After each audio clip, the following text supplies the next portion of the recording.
Kuidas muuta kriisiolukorda enda kasuks? Vol 4. Minu nimi on Roland Tocco, olen Edu Akadeemia üks asutajatest.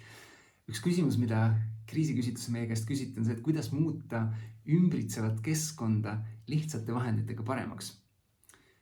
Üks väga lihtne asi, mida teha, on see, et anda ära seisvaid asju või lihtsalt visata ära. Sellepärast, et mida rohkem sul on selliseid seisvaid asju, mis sinu ümber on, mida sa ei kasuta, mida sa ei tarbi, mis ei ole sulle kuidagi kasulikud, seda rohkem sul on sellist seisvat energiat sinu ümber ja see tegelikult mõjutab sind alateadlikult. Ma olen väga tänulik, et mul on olnud vajalik mitmel korral viimaste aastate jooksul kolida ja see on muutnud minu jaoks väga palju lihtsamaks selle, et lihtsalt ma ei viitsi kolida ja seetõttu ma olen andnud ära väga palju riideid, ma olen andnud ära väga palju asju või mingid asjad lihtsalt minema visanud. Ja ma loodan, et sa ei ole see inimene, kes kõik asjad, mis sa oled kuskilt saanud või ostnud, et sa paned need kuhugi ja mõtled, et mul läheb neid kunagi vaja. ja seetõttu sa hoiad neid alles. Vaata kriitilise pilguga üle see, et kui sa ei ole neid asju päriselt viimase aasta või veidi rohkem aja jooksul absoluutselt kasutanud, siis võib-olla on aeg teha ruumi oma keskkonnas sellele, et anda ruumi uutele asjadele oma ellu tulla. Ja tegelikult see mõjutab väga palju rohkem, kui sa arvata võid osata. Teine asi on see, et hoia oma töölaud või oma kodu võimalikult puhtana, et mida rohkem sul on erinevaid vidinaid asju igal pool laiali ja seda rohkem see laiali olevate asjade kogus ja hulk mõjutab ka seda, kuidas sina tunned.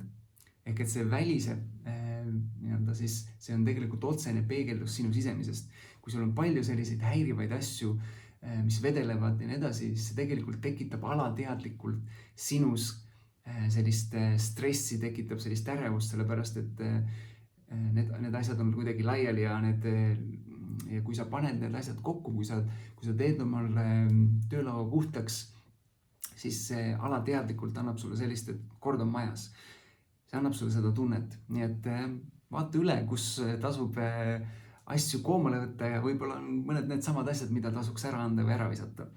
Kolmandaks on see, et ümbritse ennast inspireerivate ja positiivsete selliste mõtetega või sõnadega või selliste piltidega, kus on mõni äge tsitaat, mis sind toetab. Sest tänases olukorras eriti on vaja, et sa saaksid pidevalt sellist positiivset sõnumit või selliseid positiivseid sõnu, mida sa tahad endale sisse tuua. On see siis armastus, on see rõõm, on see inspiratsioon või mis iganes asjad need sõnad on.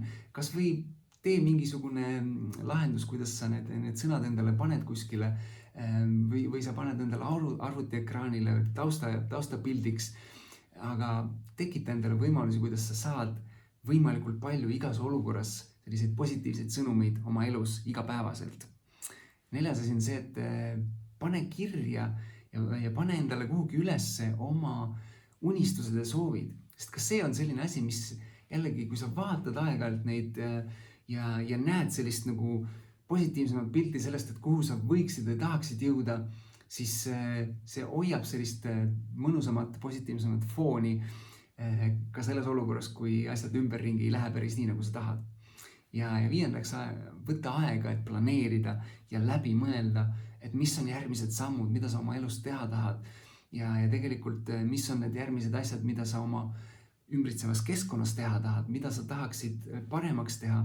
Sellepärast, et näiteks kas või see, et kui sul on lekkiv kraan, siis see tähendab tegelikult seda alateadlikult, et raha jookseb sinu elust välja.